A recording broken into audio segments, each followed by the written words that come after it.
Embora seu templo há muito tempo tenha sido destruído, eles ainda comemoram a Páscoa todos os anos ao redor do seu antigo local de sacrifício, o templo no Monte Gerizim, sua montanha santa. O dia da expiação é o dia mais santo do ano para eles e o sábado é o mais do que rigidamente observado. Eles são uma comunidade religiosa muito distinta e seu sumo sacerdote também atua como seu líder político e representante. Mesmo sendo muito semelhante aos judeus, formam uma comunidade distinta, os samaritanos. Venha comigo numa jornada, à busca por respostas, procurando Jesus na Terra Santa.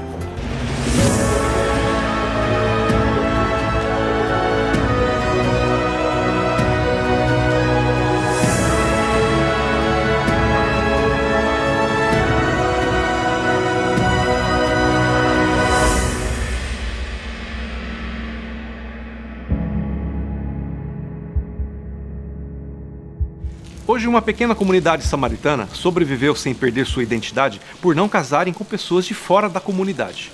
Existem cerca de 800 seguidores que praticam a religião samaritana, dos quais a maioria vive em Kiryat Luza, perto do Monte de Gerizim, ao sul de Nablus, na Cisjordânia, West Bank, que é o seu centro religioso. Os demais vivem em Holon, um distrito próximo a Tel Aviv, em Israel. Depois da morte de Salomão, a Assembleia de Israel, as 10 tribos do norte, se recusou a se submeter ao seu filho Roboão e instituiu Jeroboão como seu rei. Deste momento em diante, haveriam 2 reinos dos hebreus, ao norte, Israel, e ao sul, Judá. Os israelitas formaram sua capital na cidade de Samaria, e os judeus mantiveram sua capital em Jerusalém. Em 722 a.C., os assírios conquistaram Israel. Uma das consequências da invasão dos assírios envolveu a colonização de Israel pelos assírios.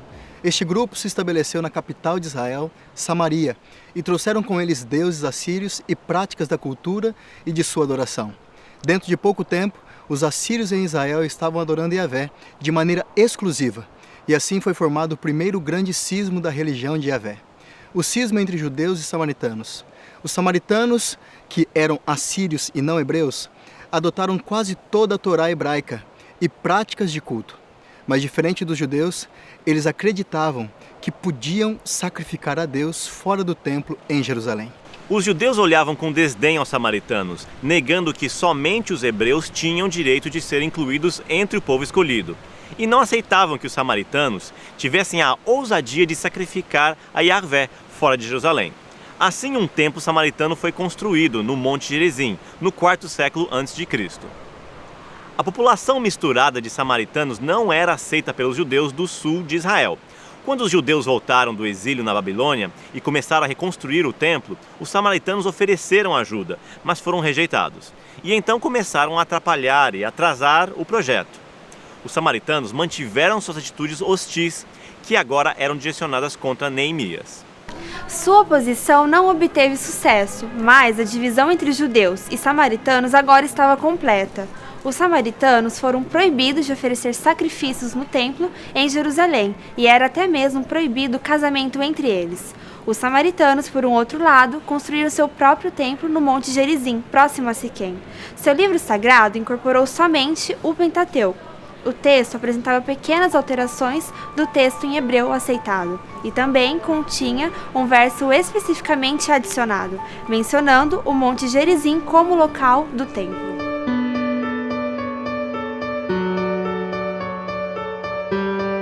Em João capítulo 4, encontramos Jesus no território samaritano. O lindo vale entre o Monte Gerizim e o Monte Ebal, podíamos ver Sicar, uma pequena comunidade próxima às ruínas de Siquém.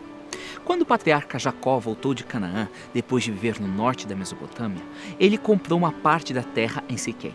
E por precisar de água para sua família e para os seus rebanhos, ele cavou um poço em sua propriedade. 1500 anos depois, na época de Jesus, o povo de Sicar ainda usava o poço de Jacó. E ainda é possível tirar água do poço de Jacó hoje. É só visitar a igreja no monastério do Poço de Jacó, em Nablus. Esta igreja foi construída exatamente em cima do verdadeiro poço de Jacó. Foi nesse poço que Jesus se encontrou com a mulher samaritana. Vamos dar uma olhada na história em João capítulo 4. É uma das minhas histórias prediletas da Bíblia. Jesus e os seus discípulos estavam viajando, passando por Samaria, indo para o norte da Galiléia. Por volta do meio-dia, eles chegaram ao poço de Jacó. Cansado e com sede, Jesus sentou ao lado do poço para descansar. Os discípulos entraram na cidade para comprar comida, quando uma mulher veio até o poço para pegar água. Jesus disse para ela: "Por favor, me dá um pouco de água para beber?" Não era comum alguém vir ao poço ao meio-dia. As mulheres normalmente iam buscar água de manhã e à tarde, mas não ao meio-dia. Jesus queria despertar nela um desejo por algo melhor. Ele queria que ela soubesse que ele era o Messias e que ela podia dar esperança e um futuro para ela. Agora, naqueles dias não era apropriado para os judeus falarem com mulheres em público, e com certeza com os samaritanos menos ainda. Mas Jesus colocou de lado as normas culturais daqueles dias e puxou uma conversa com essa mulher. É interessante que ele não se ofereceu para ajudá-la, mas ao invés disso, ele pediu ajuda para ela. Ele pediu um copo d'água. É importante destacar que os samaritanos acreditavam que a água era uma dádiva de Deus. Eles nunca recusavam dar água a quem fosse. Então, foi exatamente isso que Jesus pediu. Ele pediu um copo d'água. A mulher respondeu: "O Senhor é judeu e eu sou samaritana. Então como é que o Senhor me pede água?" Ela disse isso porque os judeus não se dão com os samaritanos. Então Jesus disse: "Se você soubesse o que Deus pode dar e quem é que está lhe pedindo água, você pediria e ele lhe daria água da vida." Ela respondeu: "O Senhor não tem balde para tirar água e o poço é fundo. Como é que vai conseguir essa água da vida? Nosso antepassado Jacó nos deu este poço. Ele e os seus filhos e os seus animais beberam água daqui. Será que o Senhor é mais importante do que Jacó?" Então Jesus disse: "Quem beber desta água terá sede de novo, mas a pessoa que beber da água que eu lhe der nunca mais terá sede, porque a água que eu lhe der se tornará nela uma fonte de água que dará vida eterna." Então a mulher pediu: "Por favor, me dê dessa água. Assim eu nunca mais terei sede e não precisarei mais vir aqui buscar água." Ela estava interessada agora no que Jesus tinha a oferecer. Ela queria a água viva. Cristo havia despertado nela um desejo por algo melhor. E mesmo ela não percebendo ainda, Jesus é a própria fonte de água viva. Muitas pessoas hoje, como esta mulher, estão em busca de algo a mais. Elas sentem que deve haver alguma coisa a mais nessa vida, alguma coisa que verdadeiramente satisfaça os mais profundos desejos dos seus corações. Esse algo a mais que elas estão à procura é um relacionamento com Jesus Cristo. As coisas deste mundo nunca podem verdadeiramente satisfazer os anseios da alma, mas Jesus oferece uma vida que é rica, completa e de muita satisfação. "Me dê dessa água", disse a mulher. "Vá e traga seu marido", Jesus disse a ela. "Eu não tenho marido", a mulher respondeu. Jesus disse: "Você está certa. Você não tem marido porque você já teve 5 maridos. E a pessoa que você está agora não é seu marido. Você realmente falou a verdade." Pode parecer estranho Jesus pedir que ela chamasse seu marido. Mas, mesmo assim, antes dele revelar a sua identidade para ela, Jesus precisava despertar nela uma convicção de uma necessidade pessoal. Imagine como ela deve ter sentido quando este estranho, que ela nunca havia visto antes, revelou para ela que ele sabia de tudo da vida dela. Deve ter sido uma questão muito estranha. O fato de que essa mulher havia passado por 5 casamentos fracassados e agora vivia com alguém que não era seu marido, é provavelmente o motivo pelo qual ela fosse ao poço ao meio-dia. Ela sabia que as pessoas de Sicar iriam olhar para ela de forma estranha. Ela sabia que eles falavam e faziam fofocas nas costas dela. Então ela veio ao poço ao meio-dia, quando as outras mulheres não estavam por perto. Ela preferia evitar os olhares de julgamento. A mulher disse: "Eu sei que o Messias está vindo, que se chama Cristo. Quando ele vier, vai nos explicar tudo." Então Jesus disse a ela: "Eu sou o Messias." O templo samaritano no Monte Gerizim estava em ruínas desde 100 anos antes do nascimento de Cristo. Eles podiam ver onde o templo costumava ficar, de onde eles estavam, ali no poço. O que Jesus queria que a mulher soubesse é que a verdadeira adoração não está restrita a nenhum lugar em especial. O que realmente importa não é onde alguém adore, mas como adorar a Deus. em espírito e verdade. É adorá-lo de todo o coração, de mente e alma. O Pai ainda está em busca de pessoas que o adorem dessa maneira, com todas as fibras do seu ser. Esta querida mulher estava aguardando o Messias que havia de vir. E quando Jesus revelou a ela que ele era o Messias, ela acreditou nele. Nós sabemos que ela acreditou nele por causa do que ela fez.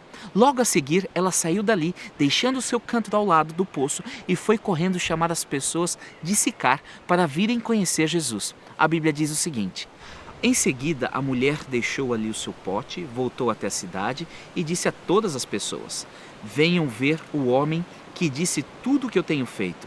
Será que ele é o Messias? Muitas pessoas saíram da cidade e foram para o lugar onde Jesus estava. Muitos samaritanos daquela cidade creram em Jesus porque a mulher tinha dito: ele me disse tudo o que eu tenho feito. Quando os samaritanos chegaram ao lugar onde Jesus estava, pediram a ele que ficasse com eles, e Jesus ficou ali 2 dias. E muitos outros creram por causa da mensagem dele. Eles diziam à mulher: agora não é mais por causa do que você disse que nós cremos, mas porque nós mesmos o ouvimos falar e sabemos que ele é de fato o Salvador do mundo. Então Jesus ficou em Sicar por mais alguns dias e muitos dos habitantes da vila escolheram recebê-lo como o seu Messias. Tudo isso aconteceu por conta do testemunho de uma mulher. Ela foi uma evangelista das mais eficientes em toda a Bíblia. Tudo o que ela fez foi contar aos outros aquilo que Jesus havia feito por ela e convidar a todos para vir e ver. É importante notar que Jesus estava sempre atento para encontrar pessoas que ele poderia ajudar. A Bíblia diz que ele veio buscar e salvar os perdidos. Jesus tinha uma mentalidade voltada para a missão.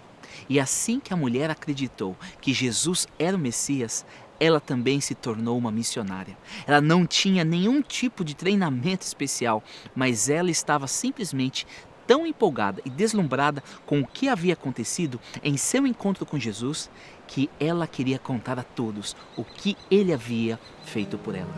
Nós também podemos desenvolver o mesmo tipo de mentalidade missionária que Jesus tinha. Nós podemos pedir em oração: Deus, abra meus olhos para que eu possa ver as pessoas ao meu redor que precisam te conhecer. Nós podemos amá-las, ajudá-las, encorajá-las e incentivá-las. E quando for a hora certa, nós podemos dizer a elas o que Jesus fez e tem feito por nós, convidando-as, dizendo: venha e veja.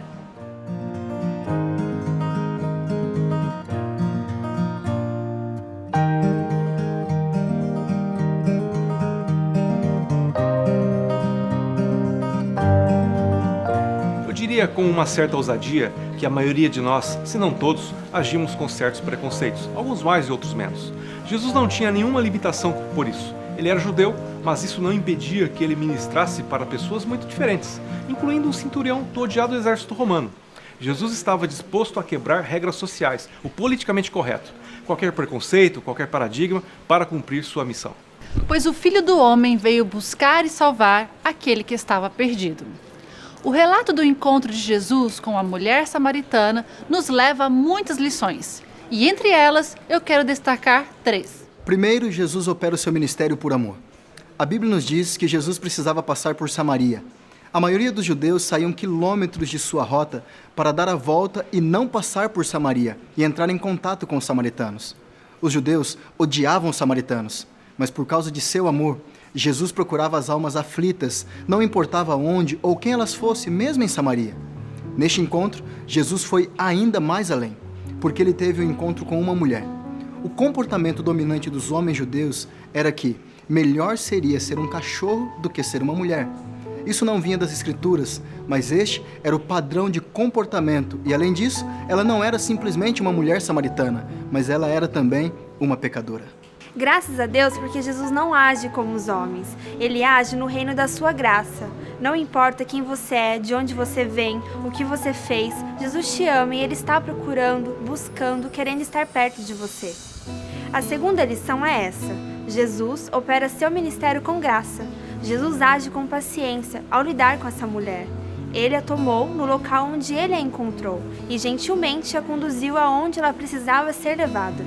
Ele a levou ao local onde ela estaria pronta para ouvir sobre ele e a respeito de quem ele era. Então, quando ele se revelou a ela, ela estava num local onde ela estava pronta para acreditar que ele era o Messias. Jesus também tem trabalhado pacientemente com você.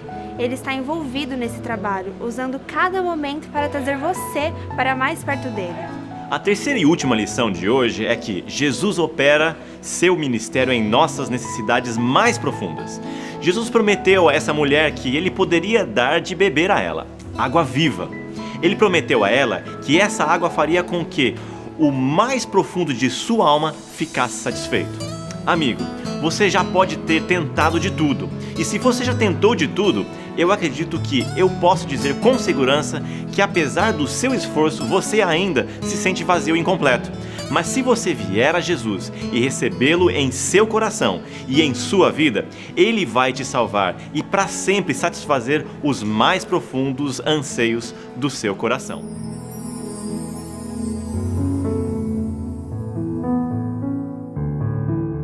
Jesus tratou a mulher no poço com bondade, respeito e graça. As pessoas de Sicar podem ter olhado de cima para baixo para ela, mas Jesus a tratou com o seu eterno amor e aceitação.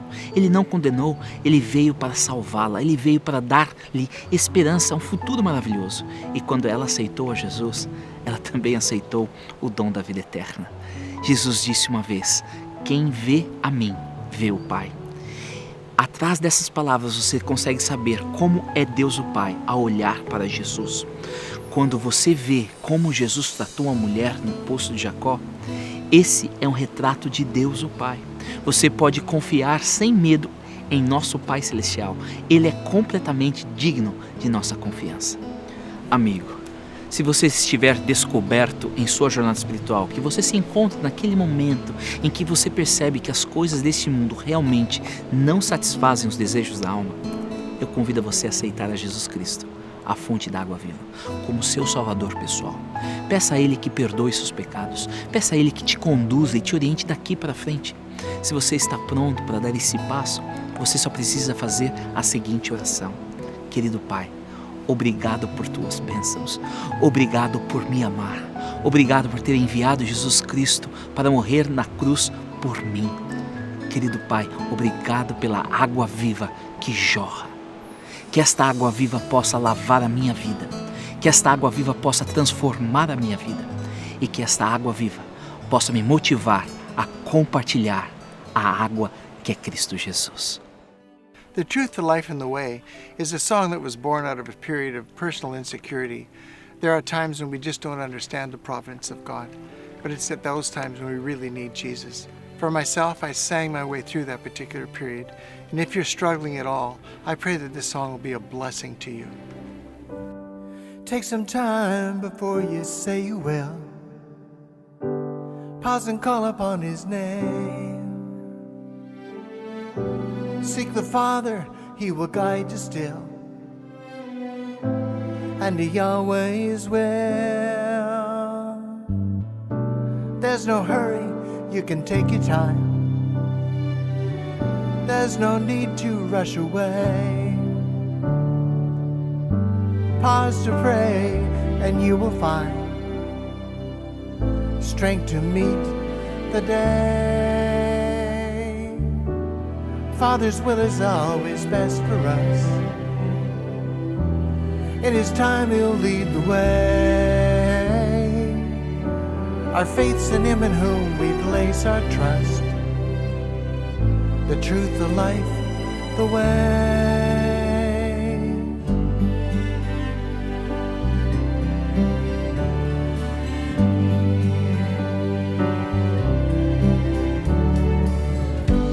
Every day we choose to honor Him and find the center of His will.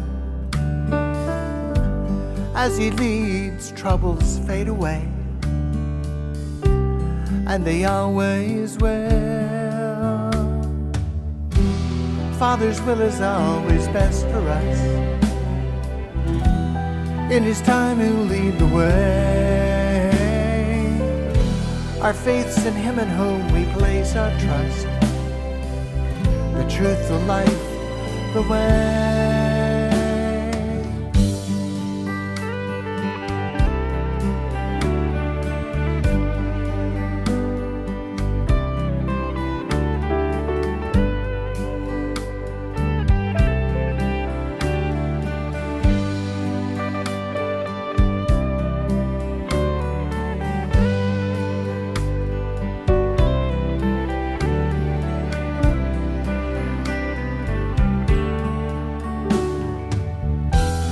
Father's will is always best for us. In His time He'll lead the way. Our faith's in Him in whom we place our trust. The truth, the life, the way.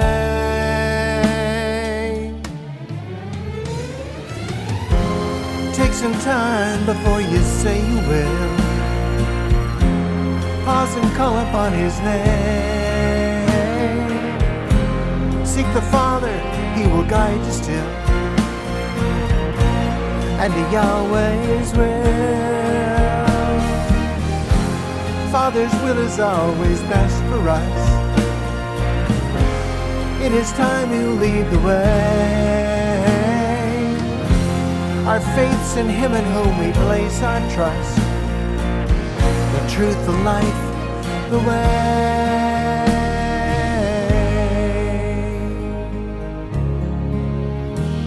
The way. The way.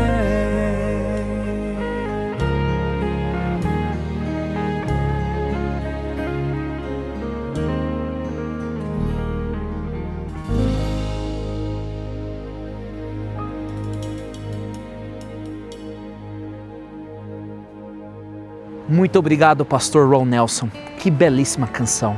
Agora, vamos orar. Querido Pai, obrigado pela água da vida, que jorra da fonte que é Cristo Jesus. Que cada pessoa que escuta a minha voz possa tomar desta água e viver para sempre. É no nome de Cristo que nós oramos. Amém.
Querido amigo, querida amiga, obrigado por nos assistir hoje. Não se esqueça de compartilhar com seus amigos e familiares a busca por respostas, procurando Jesus na Terra Santa. Visite o nosso website. Lá você poderá nos enviar a sua mensagem, pedidos de oração e fazer a sua solicitação do programa de hoje ou da série completa. Espero vê-la muito em breve. Até lá, lembre-se, Jesus é a água da vida.